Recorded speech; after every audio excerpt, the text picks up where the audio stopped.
বাংলাদেশ ক্রমবর্ধমান এভিয়েশন খাতে দক্ষ জনবলের ঘাটতি বেড়ে চলেছে। আগামী দশকে বৈশ্বিক সংযোগ বাড়ার সঙ্গে সঙ্গে প্রকৌশলী, ডাটা বিশ্লেষক, সেফটি বিশেষজ্ঞ ও এভিয়েশন ম্যানেজার সহ বিপুল দক্ষ জনবলের প্রয়োজন হবে। সম্প্রতি ঢাকার এশিয়া প্যাসিফিক ইউনিভার্সিটি এবং এভিয়ানোমিক্স এর যৌথ আয়োজনে অনুষ্ঠিত এক সেমিনারে বিশেষজ্ঞরা এ তথ্য তুলে ধরেন।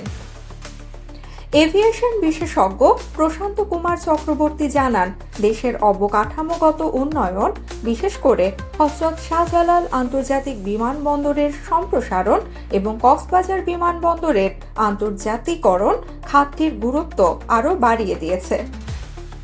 সেমিনারে এভিয়েশন শিল্প খাতের চাহিদা ও প্রশিক্ষিত জনবলের সরবরাহের মধ্যে বাড়তে থাকা ব্যবধান তুলে ধরা হয় এবং এর সমাধানে একাডেমিয়া ও শিল্প খাতের মধ্যে ঘনিষ্ঠ সহযোগিতার প্রয়োজনীয়তার উপর জোর দেয়া হয়। বক্তারা বলেন, দক্ষতার ঘাটতি পূরণে তরুণদের আগে ভাগে কেরিয়ার পরিকল্পনা, হাতে কলমে প্রশিক্ষণ এবং বাস্তব অভিজ্ঞতা অর্জনের উপর গুরুত্ব আরোপ করেন। প্রধানমন্ত্রীর যুব কর্মসংস্থান বিষয়ক বিশেষ সহকারী মোহাম্মদ সায়েদ বিন আবদুল্লাহ শিক্ষার্থীদের উদ্যোক্তা হিসেবে নিজেদের গড়ে তুলতে উৎসাহিত করেন এবং সরকারি সহায়তার আশ্বাস দেন।